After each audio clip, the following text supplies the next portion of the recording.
Hi, welcome to Story Time with Gigi. Today we're going to be reading a Dr. Seuss story called Daisy Had Mayzie. And I hope I don't get tongue-tied because Dr. Seuss tends to tongue-tie me.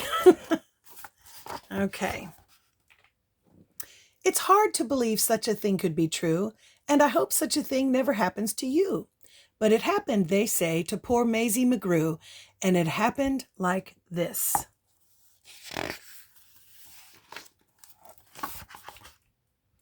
She was sitting one day at her desk in her school in her usual way when she felt a small twitch on the top of her head. So Mayzie looked up and she almost dropped dead. Something peculiar was going on there. A daisy was sprouting right out of her hair.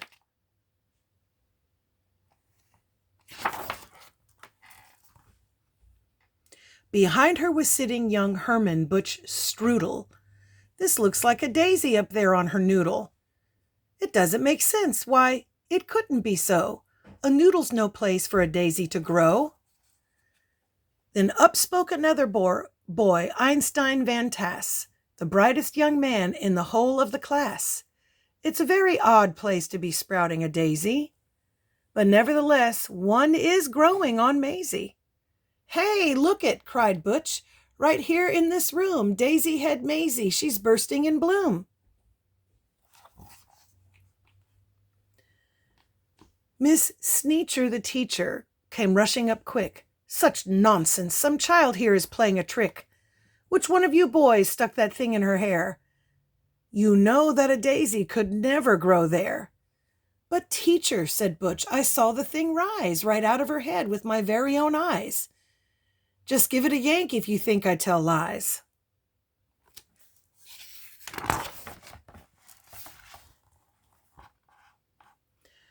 But Miss Sneecher had heard quite enough of this talk. Mayzie, hold still. Let me get at that stalk. Ouch! Hollered Mayzie. Quit yanking, Butch said. You're giving her pains. I'll bet that those roots go down in her brains.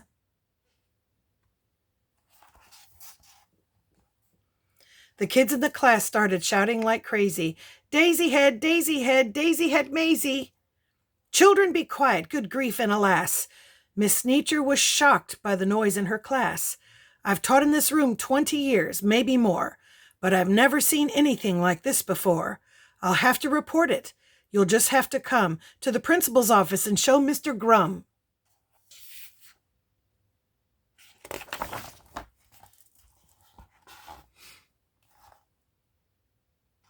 Now the principal, good Mr. Gregory Grum, was a very wise man, just as smart as they come. He knew more than anyone else in this nation about long division and multiplication. He knew all the answers, why oceans are deep, why skies are so high, and why mountains are steep. He should have the answer to this thing on Mayzie. My word, he declared, it's a genuine daisy.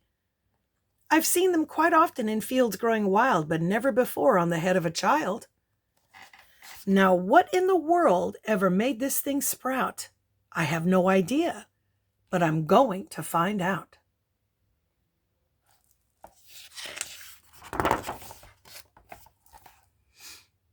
It says daisies grow on the land. They grow between rocks. They grow also in sand. It mentions right here they can grow in a pot, but mention the head of a girl, it does not. Daisies, it says, sometimes grow in Alaska, also Missouri, Rhode Island, Nebraska. They grow in Japan and in Spain and Peru, in India, France, and in Idaho too. They grow in South Boston and also in Rome. But why should they grow on this little girl's dome?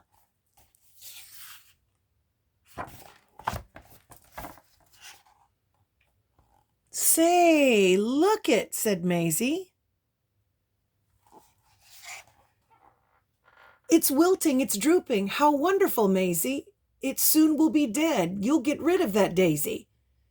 In just a few minutes, our troubles will pass, declared Mr. Grum. Take her back to the class.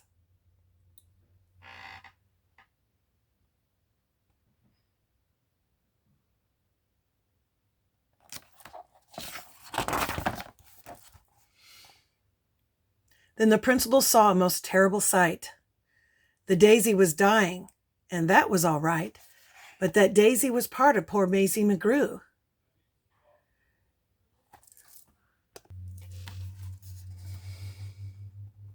And Mayzie was starting to wilt away too. Sorry. Teacher, said Grum, you know what I think? They're both going to die. Hurry, bring them a drink. That daisy, that girl's the worst problem in town. You take her away and you make her lie down. You lock her up tight in that room down the hall. There are quite a few numbers that I've got to call.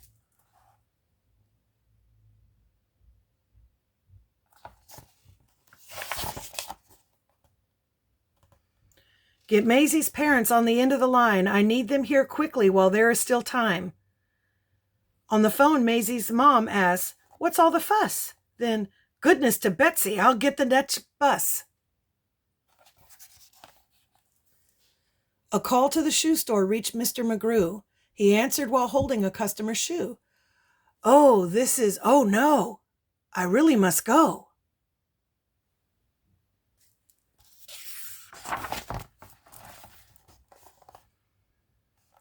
A doctor should see her, the principal said, and an expert on plants like the one on her head. So he called Dr. Einsbart, who said, what a trick. My stethoscope's packed. I'll be there in a tick. Wait, Doc, said his patient. I'll come along too. My brother's a vet and he knows this McGrew.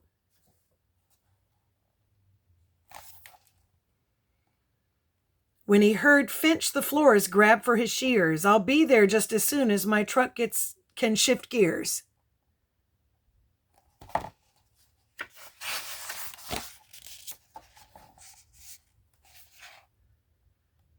Meanwhile, poor Mayzie lay down on a couch. The daisy slumped down on its leaves in a slouch. But the window was open because it was warm, and the sweet-smelling daisy attracted a swarm of bees. Bees, bees.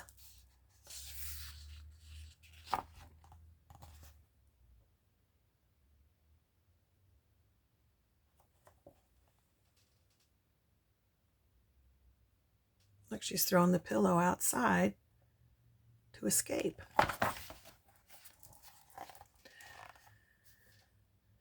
The faster she ran, the faster they flew, so Mayzie kept running. What else could she do? She attempted to hide behind Officer Thatcher, who cupped out his hat like a bumblebee catcher. The bees took his hat, and Thatcher said, I'm no fool, and ran after Mayzie back to the school.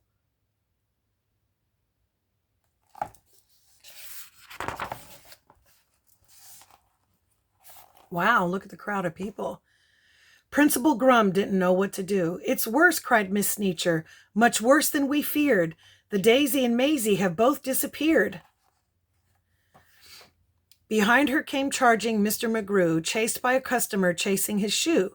Finch the florist, Dr. Eisbart too, Dr. Eisbart's patient, and Mrs. McGrew.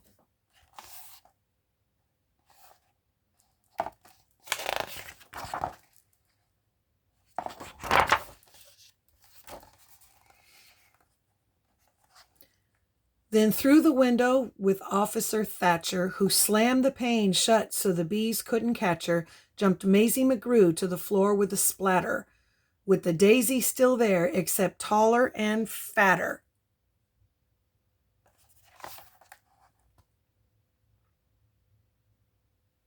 Look at all those books.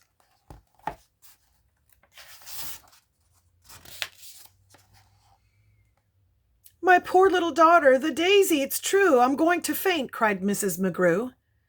Tut, tut, said the florist. There's no need for tears, just because there's a daisy between her two ears. I'll snip it right off with my sharp pruning shears.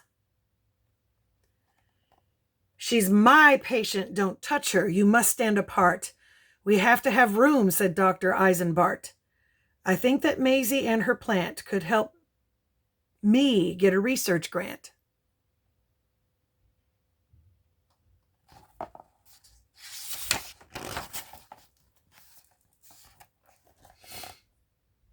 Then the door opened wide, and the mayor stepped inside. At meetings and greetings there was none to compare. He was best at long speeches chock full of hot air. I promise my friends that if I'm reelected, this daisy on Maisie will be disconnected. The law of our fathers is simple and sound. Daisies belong and should stay in the ground. The rest are illegal. We'll bar them from town.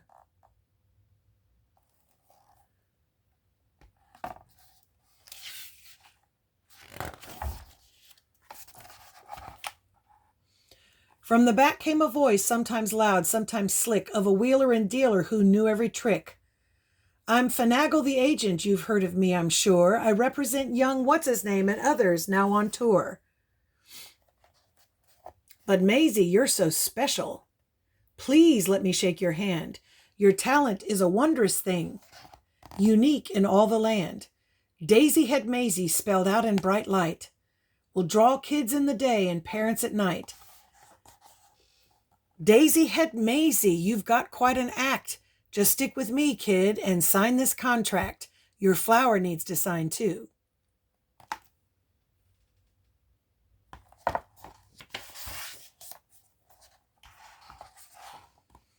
Her mother said, Maisie, don't be a fool, and the principal begged her not to leave school. But Maisie didn't stop to think. She signed her name in think-proof ink, and the daisy signed too.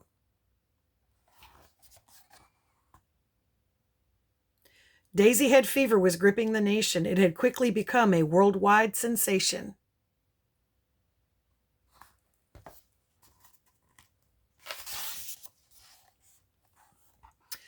Daisy head burgers and daisy head drinks, daisy head stockings and daisy head sinks. Daisy head buttons and daisy head bows. Maisie was famous, the star of her shows.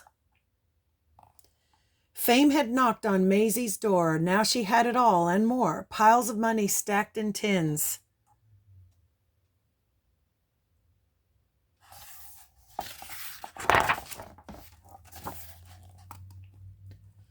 But what is money without friends? A dream had led her far astray. That was the price she had to pay.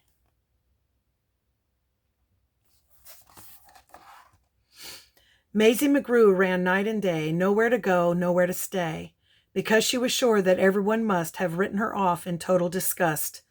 Over and over again in her head, these are the words that poor Mayzie said. I can never go home, nobody loves me, nobody loves me, nobody loves me. Aw.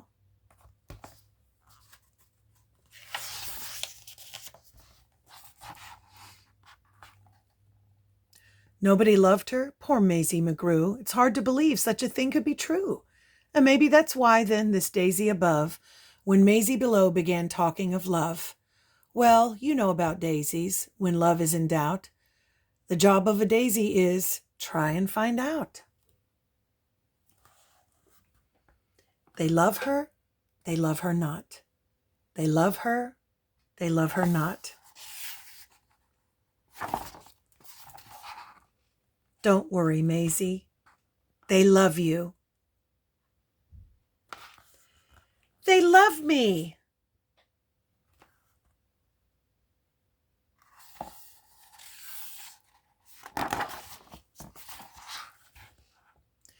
Well, that's how it all happened. The thing went away, and Mayzie McGrew is quite happy today, back at her studies and doing just great in all of her subjects in room number 8. And concerning that daisy, you know that it never grew out of the top of her head again, ever? Well, it practically never popped up there again, excepting occasionally just now and then. Ting! And after all, I'm getting used to it. And that's our story. I didn't get too tongue-tied. I hope you liked it. Make sure you like and subscribe and share with your friends. Bye until next time.